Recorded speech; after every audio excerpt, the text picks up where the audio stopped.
Warning, explicit content. Blood, guts, swearing, lots of bad words. Adult themes. No nudity, though. Lots of violence. Did I say violence? Viewer's discretion is advised.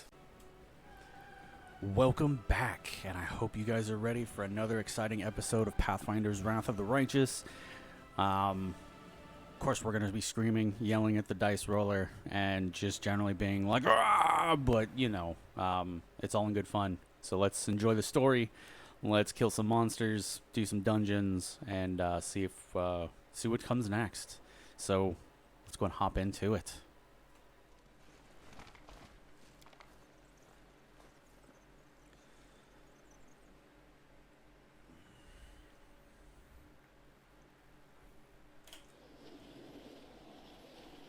All the way back. Oh my goodness. Failed to sneak past the bad guys. Let's see what kind of bad guys I got. I have Ash Giants.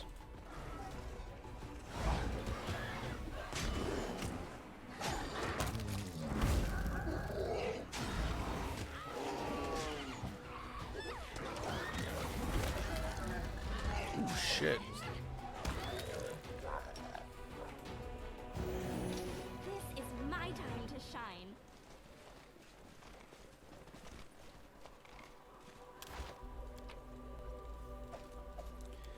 We are almost home, guys. Almost home.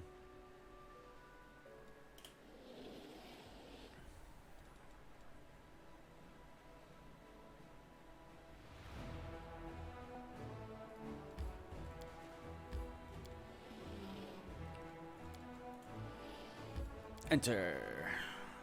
I can rest here and get rid of my corruption. And I can do my talkity-talk with people.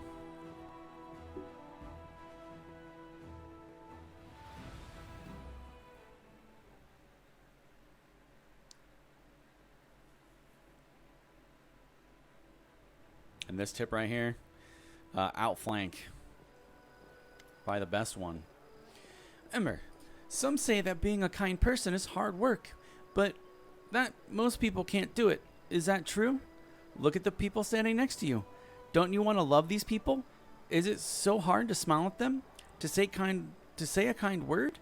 To share with those in need? Don't you feel joy when you do something good for others? And it isn't wonderful when they do the same for you. Kindness is the easiest and most pleasant thing in the world.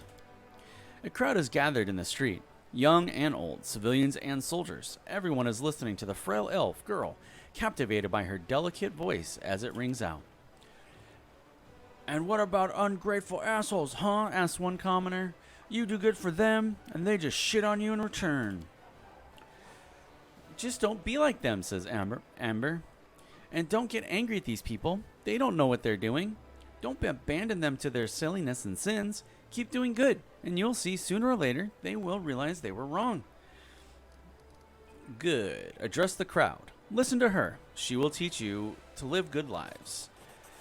Right, Commander, that's for sure, says one of the citizens. Thank you for your kind words. I'm not saying anything special. These are simple things. Everyone knows them. Come on, keep talking. One man claps his hands. Others join in with claps and cries of encouragement. All right, I'll keep talking about being kind to your neighbors. And look, the commander decided to set an example. The girl keeps preaching. No, since I'm right here, might as well sell. Oh, there's loot. Ah, crafting material. Might as well sell stuff. Wooljiff, buy my shit.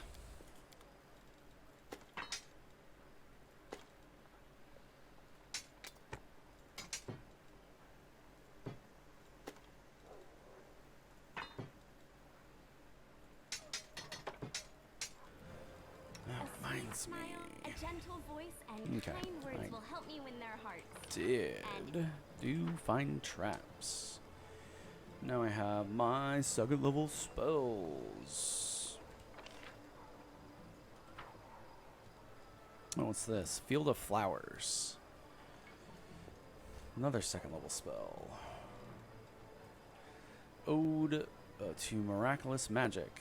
Also a second level spell. That's a song.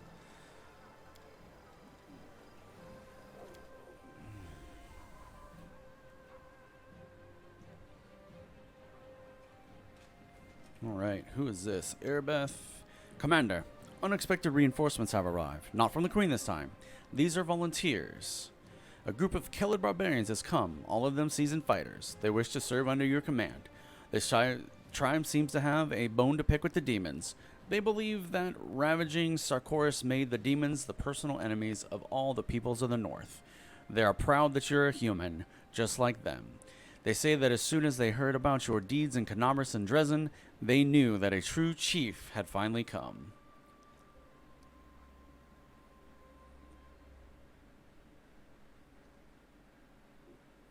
I'm not sure accepting them into the army would be such a great idea. Is there any way they can help the crusade? I will speak with them. I don't think they'll refuse to help us with resources or with something else that need it. Thank you, Commander. Paralictor Ominos Renth. They approach as if in military formation, in lockstep, arranged so that the tallest white-haired elf occupies the central position, flanked by the other two.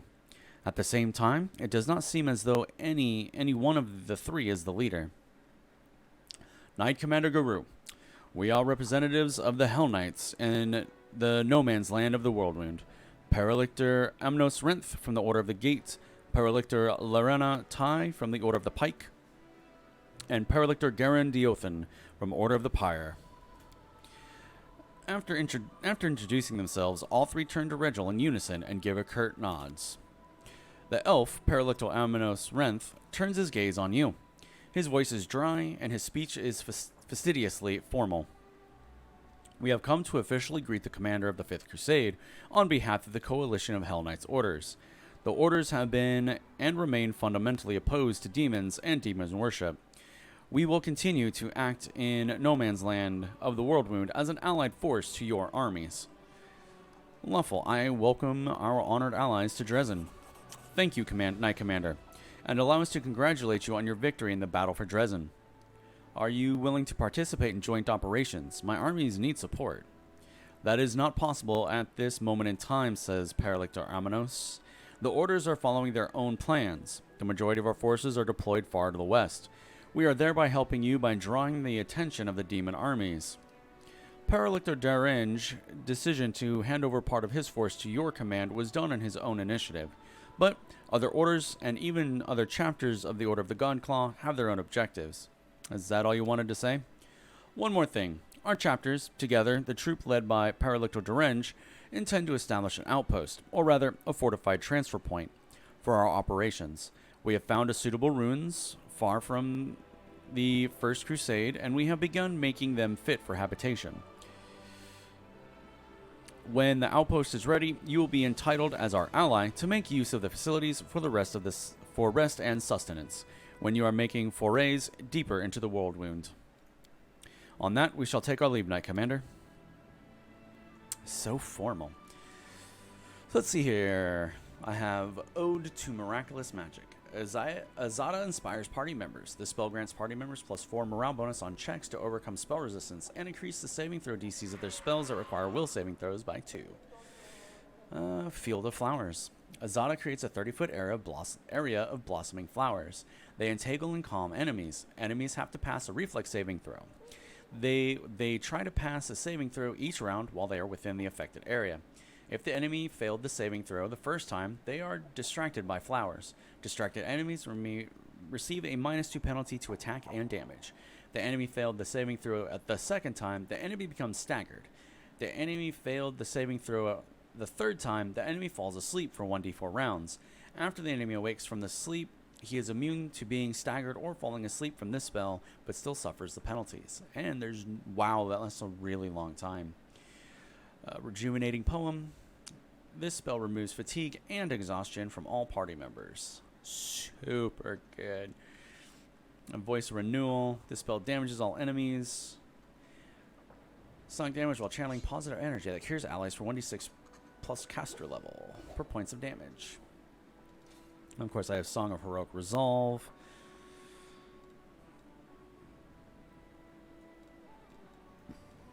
Challenge Evil. Destructive Attacks. Okay.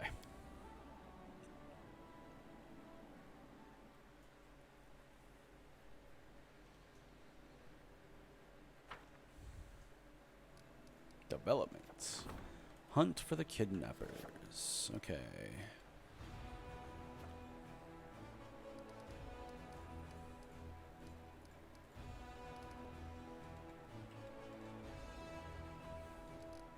Campaign. Continue.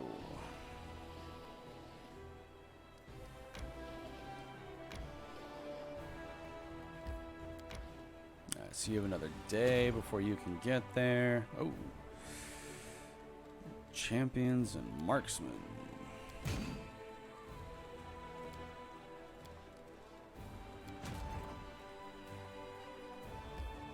Hell yeah.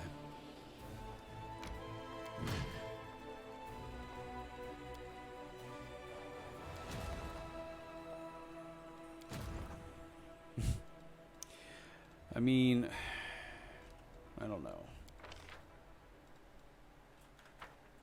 Me to get these, they're mercenaries, so they don't come up very often.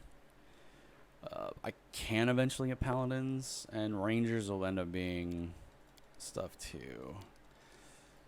I can eventually get these guys, I believe.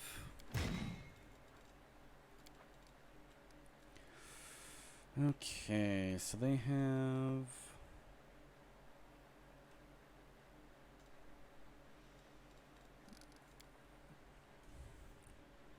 And time to rest before I go back to my little area, my little Azada area.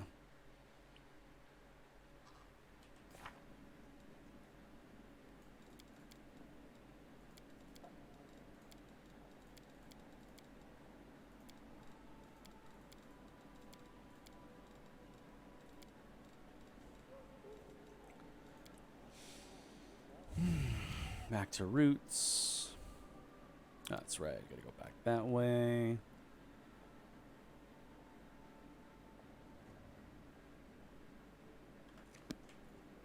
Oh. First rest. Oh, I need to get higher alchemy kits and scribe scrolling kits.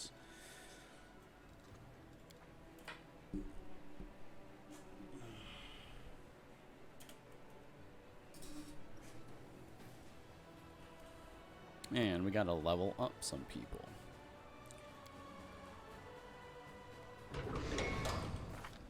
So she has a mythic tier. She gets a feat. She has deadly aim. So we're going to get point... No, she doesn't have a mount. So we're gonna get rapid shot for now. Because her ranger does not get... animal companion.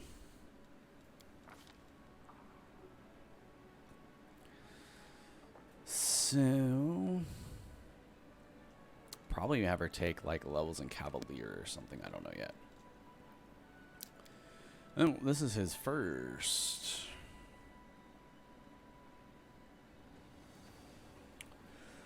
Leading strike. Power attack mythic. Last stand. And 2-weapon fighting. This is a feat. What does he have so far? 2-weapon fighting mythic. We're going to get Piranha Strike mythic. So you have enduring spells, travel domain, power attack mythic. Spell penetration mythic, because you are an offensive caster. Okay, ascendant element, expended arsenal. We're gonna put that into evocation. You have spell penetration, abundant casting, improved abundant casting.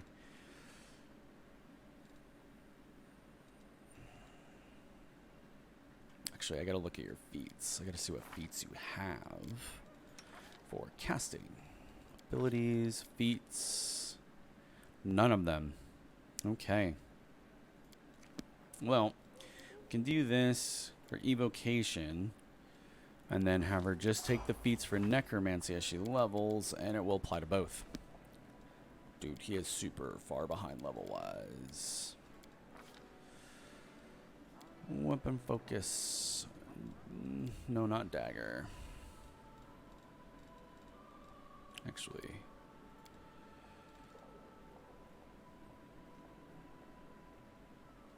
What are his stats? I don't even know what his stats are. 10 strength, 20 dex, con and intelligence. He literally cannot do anything else caster wise, but he can do some fighter.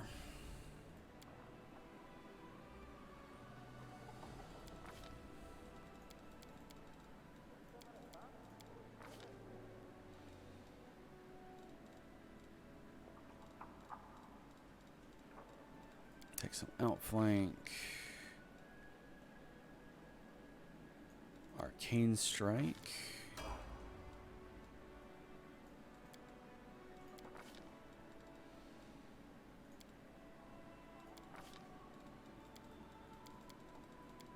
And he still gets the same amount of skill points. He will actually have to take weapon focus.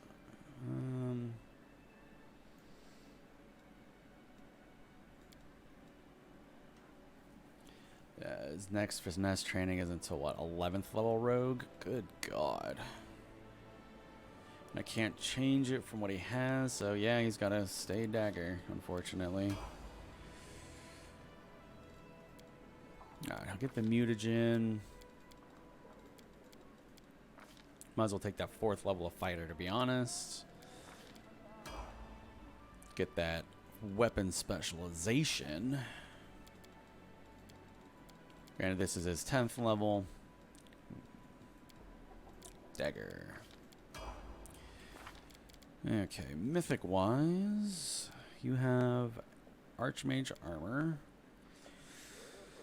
So, we will do weapon specialization. And then we want to do... That's ranged attacks. Leading strike. So if anything, he should help out with the extra damage.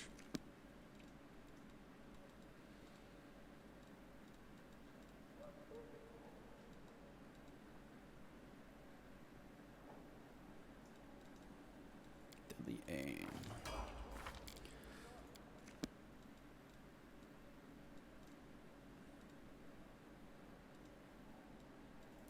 Flawless attacks, why not? I don't really care that much about you.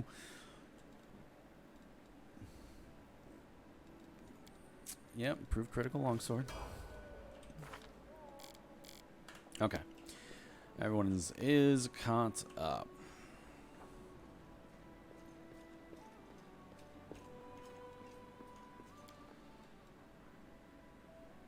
What time is it? 13:55. Wait till... So we gotta wait a little longer. Oh well. Looks like... Today, Erbeth looks unusually lively. Her eyes are shining again, which you haven't seen since the battle for the Lost Chapel.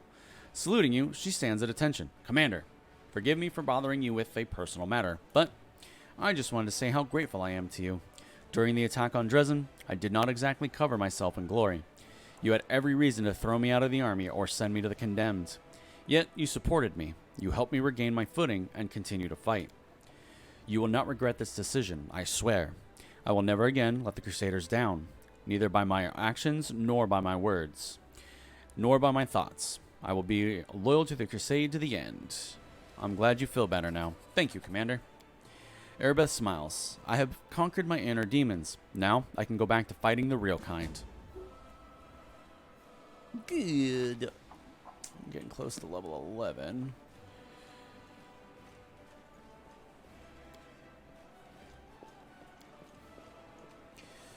Okay, wait 1 more hour, so it's 8 o'clock. And let's go see if we can... Oh, I should have just gone to the barracks. That put me right where I need to be. Because the barracks are right next to the graveyard.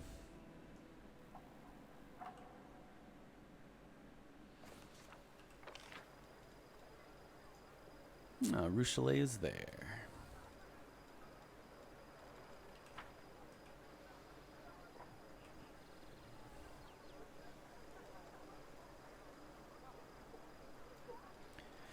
Probably not summon the Mastodon because I got a Malvanic Diva.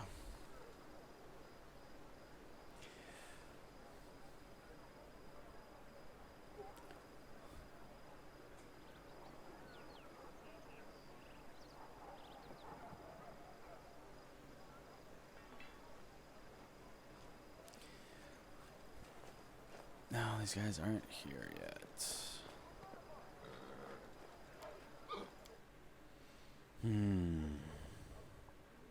Waiting for specific times of the day to continue a quest. It's actually kind of irritating.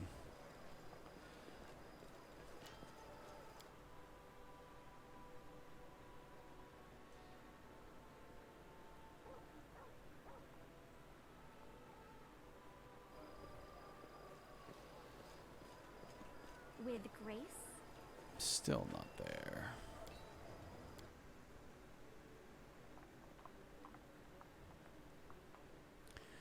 Maybe this time. Nope. It's actually kind of irritating.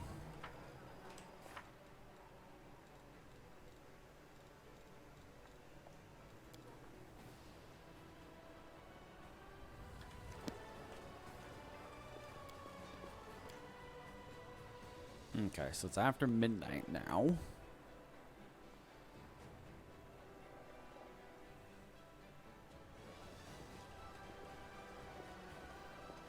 There they are, finally. The soldier stares at his cards in the dim light of a candle stub. Deal me 2 more. So I'll double down. Coins clink as they land on the barrel. Deal me another one. What? Another one? Are you bluffing, you little shit? Wait until we lay down our cards, says Soziel, and you'll be seeing if I'm bluffing. You don't immediately recognize Soziel's voice. In battle, he's quiet and composed, but now you hear furious, passionate excitement in his words.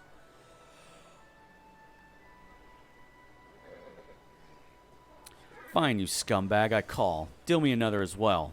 Excitement, passion, and tension seem to hang over the improvised table, and it feels like lightning is about to strike. Say nothing. Damn, I'm out. The soldier angrily throws his cards on the barrel. Go on, show us what you've got. Read 'em and weep. Soziel reveals his cards with a gloat and a laugh. Nothing but junk, I knew it. Your holier-than-thou types can't bluff. I was, and you fell for it. Was this Soziel's? With this, Soziel slams a card on each of the soldier's shoulders, like impalas, and places the rest of the cards on top of his opponent's head. Now you've done it, you. The soldier grabs Soziel by the collar, and the cleric immediately raises his fist as if he's expecting it. At this point, one of the other players spots you in the shadows. Hey, someone's over there. We've been caught. The jig is up. Let's bail. The candle stub is snuffed out. The cards are scattered onto the mud. After a moment, only the embarrassed Soziel remains. What are you doing here? His voice no longer holds excitement. We did nothing wrong. Well, tempers flared a bit, but that usually doesn't happen, I swear it. I was worried that you'd gotten yourself into trouble. Thank you. I'm touched, really. But I'm perfectly fine. I was just making sure no one else got into trouble. I know you would never lie to me, so I think you must be lying to yourself. You didn't come here to minister the soldiers. Why else would I come here then? To win a copper or two? You provoked that soldier. You were practically begging for a fight. I was? No, you misunderstood. That was... Solziel searches for the right words to explain himself, but grows dejected and lowers his eyes. You're right. Shame on me. I provoked the fight. I behaved unacceptably. Forgive me, Shaylin. Don't be foolish. You're mortal, just like the rest of us, not some all-powerful deity of mercy. You need time to relax, like the rest of us. Please, be honest with yourself. After a long silence, Solziel nods. Thank you. It was all jumbled up in my mind. This war and the horrors it holds. Our soldiers and what they tell me in their confessions. My own responsibilities. Lines from the Holy Scripture. In the midst of all this, it's easy to forget I have my own needs and desires. Thank you for reminding me. The cleric picks up a dirty playing card and twirls it in his fingers. I will not come here again. Please, don't forbid these games. Things are mostly civil, I swear. Aside from the rare heated argument.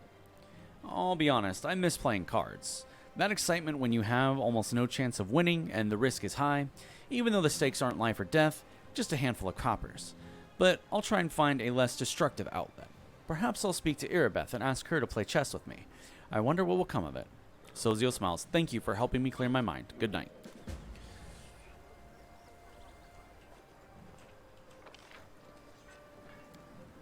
He's still hurt because of his brooder. His brooder! I gotta find his brooder. But the Hell Knights are all over the place. Did I unmemorize spells? Yes.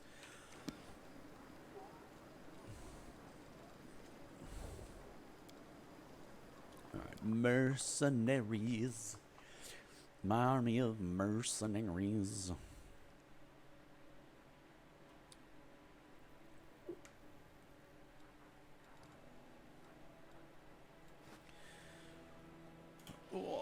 We have... Oh, right. Yes, we let them flee. Got them off our port. Ooh, and we can recruit now. Ooh, heck yeah.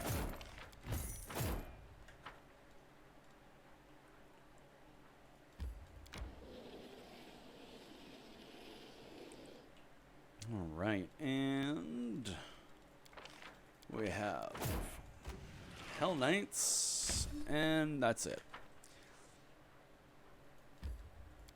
Oh, click on the Hell Knights.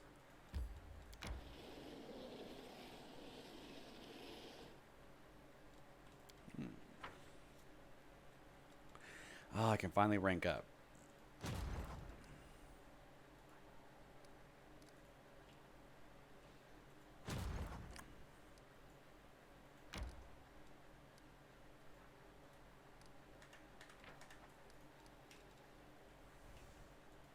There we go. Upgrade and enter. Now we can put in a teleporter. Build. Teleportation circle. That's the inn. That's the garrison archery range. Okay. Buy 100. If it's spell next to an inn. Materials points. Garrison supply center. Inn. Hospital.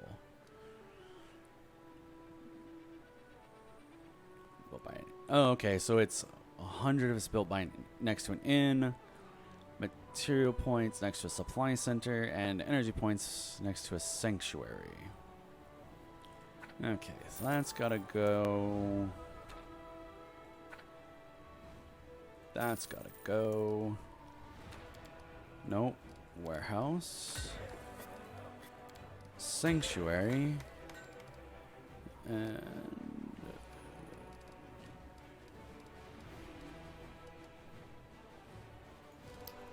supply center.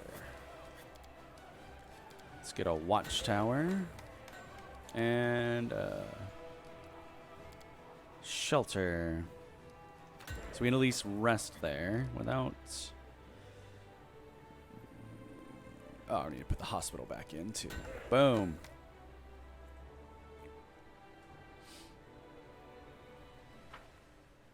All those extra resources.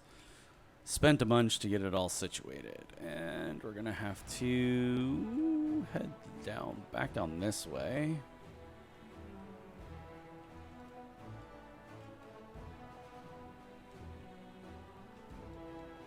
That's the Ivory Sanctum. I don't know what that is. That's a quest area. Don't know what that is. That's a quest area. Okay. Close out of that. And off we go to Peaceful Respite.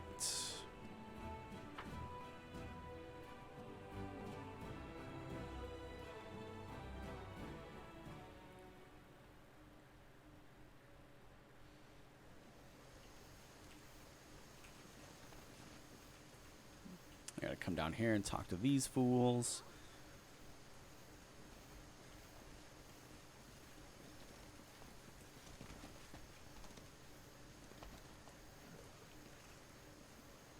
Okay, apparently they don't have anybody in particular to talk to.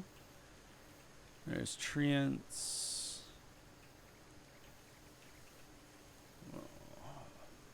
Matrice Ola Devara. Scarenthal, the Rock Cleaver.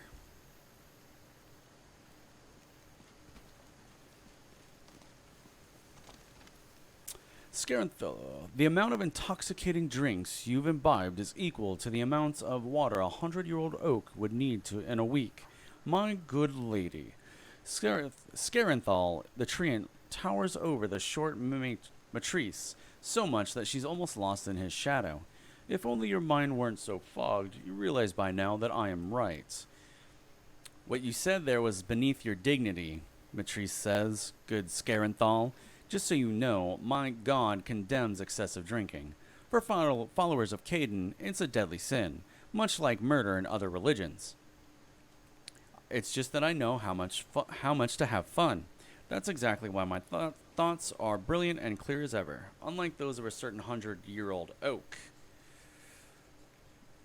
I hope you're not trying to turn our treants into drunkards, Matrice.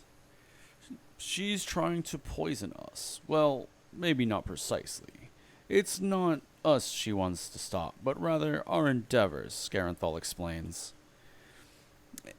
Do you want me to tell a fib and say that her god Caden forbids her from doing that? Asks Avu. Hey, I heard that, says Matrice. It's okay. I'll just wait until you've forgotten this, and then I'll tell you. Our good sister, Odella Devara, is trying to uproot life on the ridge with her experiments. That's false, my good Scarenthal. Patently false. You believe that only forests and groves may be called life, but my project will encompass a whole host of living creatures, including a rare species of crustacean. You see, Garou, being immersed in the creative ambience of the court has inspired me to make something of my own. I am currently working on a unique alchemical prismatic spring. The problem is, Scarenthal is trying to plant his trees in the same spot, and they don't exactly get along with my sprig. What kind of trees are the treants trying to plant here? We saved some seeds from ancient groves of Sakuras and brought them here. Our country used to have another name. A rough translation would be Green Bastion in Northland. These seeds are a memory of our past and a new beginning. What is a prismatic spring? It's a hot spring in which unique alchemical processes are constantly taking place. These processes imbue the water and salts with accumulate in the spring with all the colors of the rainbow. These springs occur in nature, but as far as I know, no one has ever attempted to recreate one before. I'm also planning to make some improvements to my spring so that it offers health benefits in addition to looking wonderful. A prismatic spring sounds wonderful. Trees can grow anywhere, but I want something truly extraordinary in my court. There, I told you so. Don't be so upset, my colossal friend. You'll like it when I'm done.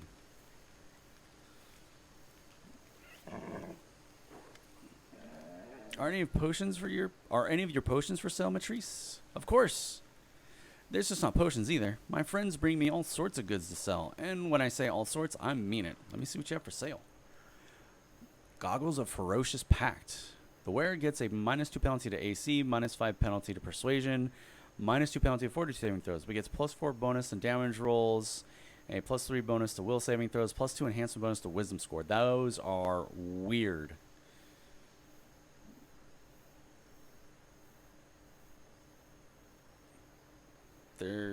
Joke of Fate. It's a star knife. Whenever this +3 agile star knife lands a hit, the target must pass a DC 24 will saving throw or become cursed. This curse reverses the effect of positive energy. That's cool.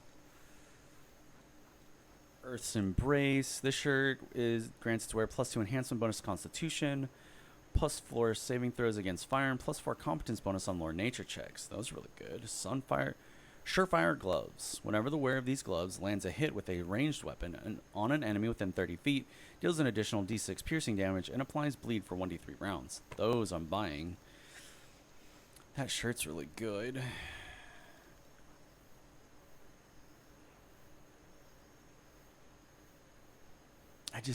I don't know if those are worth it. Actually, those would be really good for the archer. For my ranger, actually. God, that's 87,000 gold. Ugh, it hurt. But they're all useful. 2 of them are really good for my... And the goggles... Because her AC is not as important. Lore Nature checks.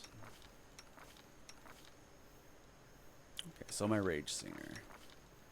He's got a 19.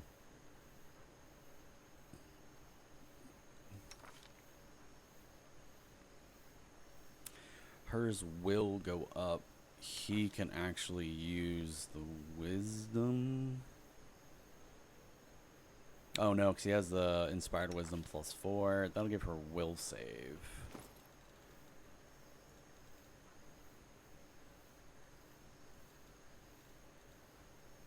Ooh. Do I have a non... I have a Dex belt. A horse can have that one. She could have Dex.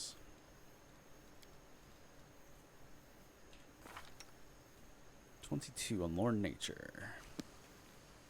How cute! I am now poor again.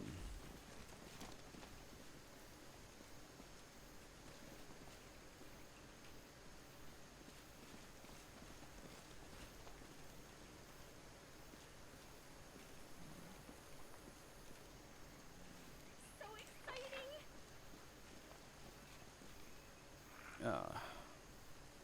That's where I needed to go. These weirdos. It's a kitsune. Would you kindly dismount, my esteemed colleague? Maestro Aventurin speaks politely and softly, but his stiff expression indicates that it is costing him a great deal of effort. I am a cavalry sculptor. My mount is an essential part of my art. You wouldn't think of asking an ordinary artist to put away their easel when discussing art, now would you? That essential piece of your art has already tried to chew up my sketch folder twice. The remarks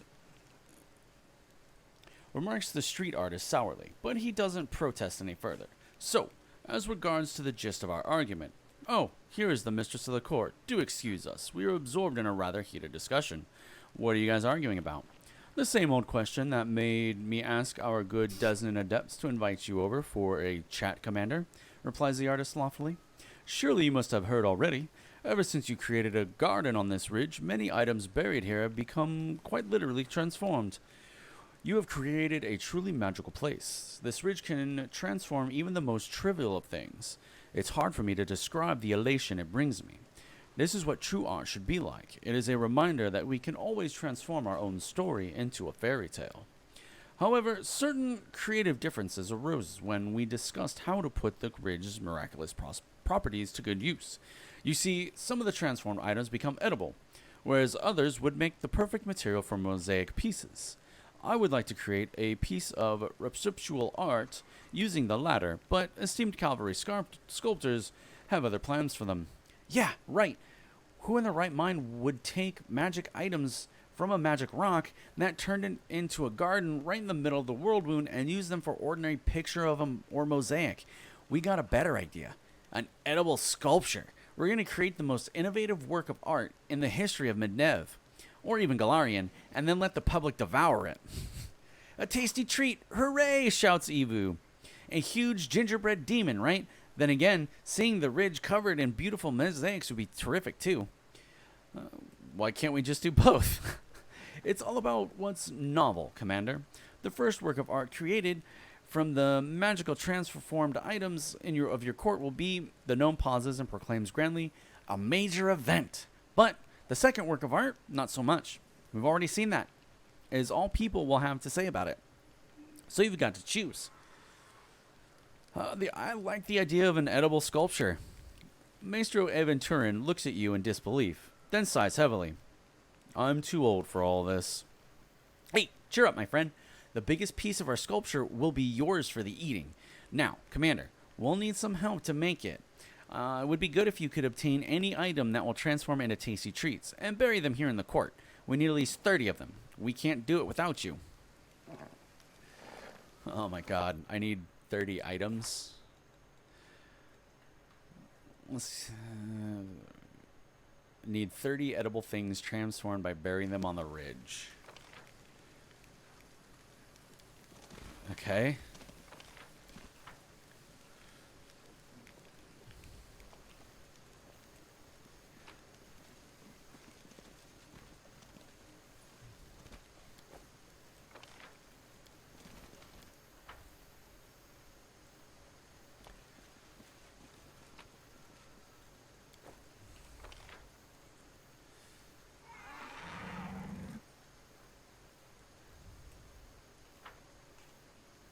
Potions of reduced person, I guess. I don't know.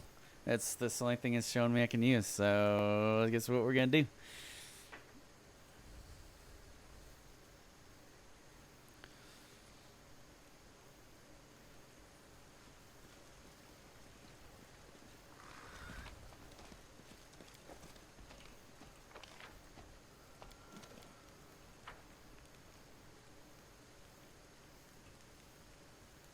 And let's talk to these guys after they sent me really far away. Still, I think she's been away too long. I've tried to trace the teleportation twice and failed. Surely you don't mean that we teleported Garou, the champion of the Gonds, the Crusaders Knight Commander, and our friend to a random point in space with no way of knowing exactly where? Ilks is clearly beginning to panic. That's exactly what you did, dimwits. Garou, you're back. What was it like? Was it beautiful? Asked Aranka with bated breath as her friends erupt in cheers and whoops of jubilation. You made a mistake. Instead of an Elysium, the ritual brought me to a witch Rilu's laboratory. Please try not to let that happen next time. Rilu? That heartless minion of Discari? That can't be. We must have made a mistake, but there's no reason why we can't try again. This time, Thal the Wallflower takes a deep breath to speak and says with all determination he can muster, no way, I'm not teleporting our friend to an unknown destination ever again. We'll try once more if we improve the ritual to make it more predictable. But, to be honest, I'm not sure it can be done.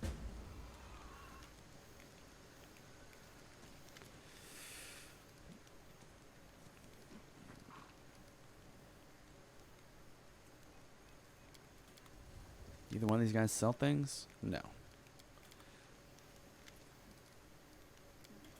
Okay.